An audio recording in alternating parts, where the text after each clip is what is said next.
Yeah. The fire season's longer than ever. It's hotter out there.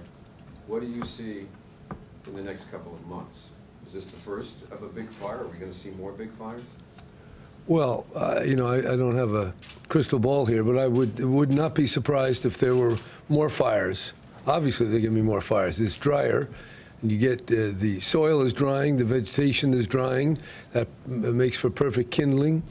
And then these wind events, wind storms, even tornado type behavior are occurring. Some of this is unprecedented, and we're learning as we go. But we're in a new normal. We're in a drought that will continue. Now, whether you technically call it a drought, that's a matter for the weather people. But I would suspect there'll be more fires to come, and more fires each year for a very long time, because it's going to be a while before we shift the weather back to where it historically was. Given that, is there anything practical that the state can do to try to mitigate what the conditions are?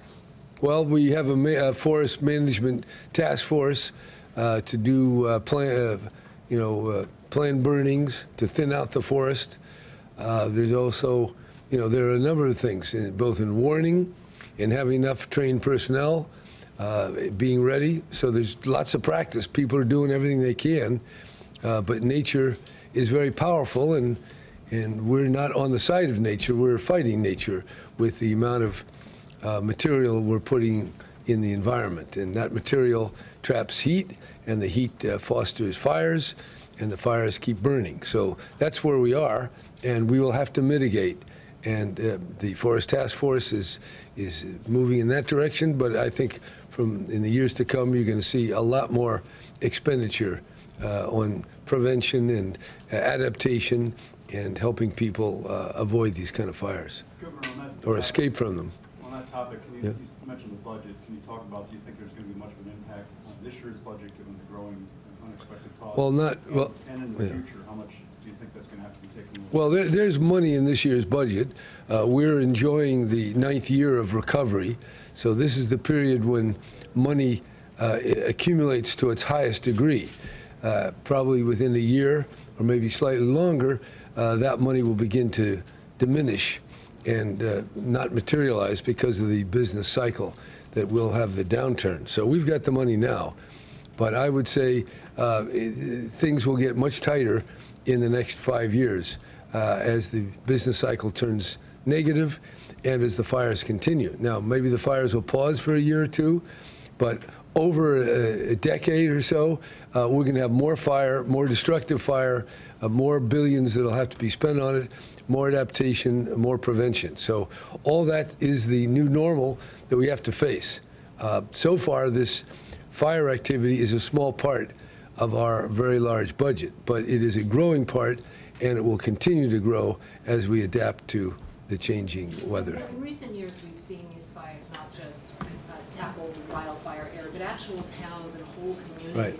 And a lot of those folks are left trying to go back to moonscape.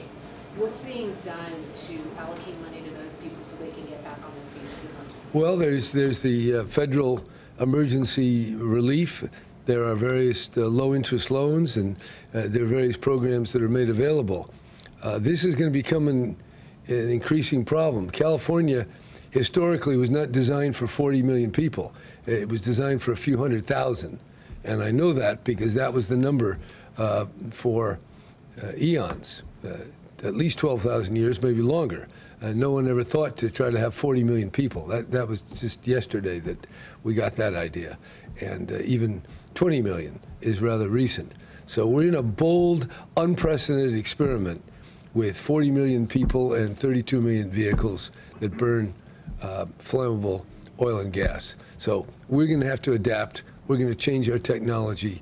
But in the meantime, we're going to spend a hell of a lot of money, and there is going to be a lot of unpleasant events and suffering as a result. On the budget, for the past several years, what has been budgeted, the costs of these wildfires have exceeded what has been budgeted for the past several years. What more needs to be done to close that gap, or does? Well, we have the money there.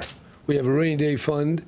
We're not down to our last dollar at this point, and we won't be for a long time. Even when things get tough, there's always available borrowings that can be made available. But we're being surprised. Every year is teaching the fire authorities new lessons. We're in uncharted territory. Since civilization emerged 10,000 years ago, we haven't had this kind of heat condition, and this can continue getting worse. I mean, that's the way it is. And some people don't want to accept that, and some people just outright deny it. But I don't say it with any great joy here. We're in for a really rough ride, and it's going to get expensive, it's going to get dangerous, and we have to apply all our creativity to making the best out of what is going to be an increasingly bad situation, not just for California, but for people all over America and all over the world. Governor, could you briefly talk about, when the legislature comes back next week, one of the things that's being talked about is wildfire prevention, wildfire liability. Could you sketch what your goal of them talking about that is? I know you put out proposed language, but overarching, what do you want them to do on the topic before they... I want them to consider the proposal and take commentary from informed citizens. We have a whole change here, and the rules that are being followed were announced in one or two appellate opinions, but they don't represent the thoughtful and considered judgment of the California legislature. So that's what I've asked them to do. What is the proper rule of liability? How are we going to allocate these costs? If you say it all is the utility forever, there won't be utilities. There'll just be public agencies, and it will all go through the tax system. So there's a lot of issues. People are on different sides. But my goal was to try to find a reasonable balance that would reward players, including utilities, for doing the right thing, but make them liable when they didn't take the steps that common sense and prudence would warrant. Quick follow, do you believe PG&E when they say they are near bankruptcy if they have to pay out what they already owe? That I can't tell. I've heard that from PG&E, and I've heard trial lawyers and insurance companies who stand to benefit say the opposite. So these are part of the legislative debate, but there is concern that we could lose our utilities, and if we do that, our whole program in trying to deal with renewable energy and mitigate climate change could be adversely affected. So these are all the issues that the legislature has to consider. This is not, well, it is political, but it's more environmental and economic and finding the best way forward. And that's why I think the legislature should deal with it rather than a three-judge appellate panel who writes a decision based on common law principles from 100 years ago. Governor Brown, has California done enough, particularly on the public notification side and the prevention side? That, you know, they say that we're notifying people more and more through the 911 reverse operation, through going door to door. I think the people in Redding and the surrounding area have worked very hard to get people out of the fire. But, you know, we're not in a perfect world. The world has its complexity and its uncertainty, and we're living with an uncertainty and trying to do the best we can. And I think the people in the front lines are very amazing. The fact the firefighters wear all that protective gear and they work in the heat. It's just amazing that they're able, what they do. So I'm very appreciative to that, and we'll continue to refine. We, meaning local and state and federal safety personnel, will continue improving as best they can. But no one expected a fire tornado. According to our fire chief here, no one ever knew about that. So we're getting new phenomenon, and that new phenomenon is we're in a new climate weather era. And so we have to learn. And yes, if we knew everything we're going to know in 5 years, we'd maybe have a different warning system. But we're learning as we go.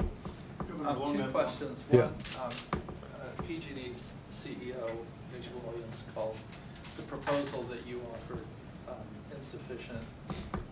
This question one, do you agree with that? And then secondly, CARB hasn't been taking into account greenhouse gas emissions from fire. Do you think it ought to? Oh, yeah, for sure. They've taken into account. It is being taken into account.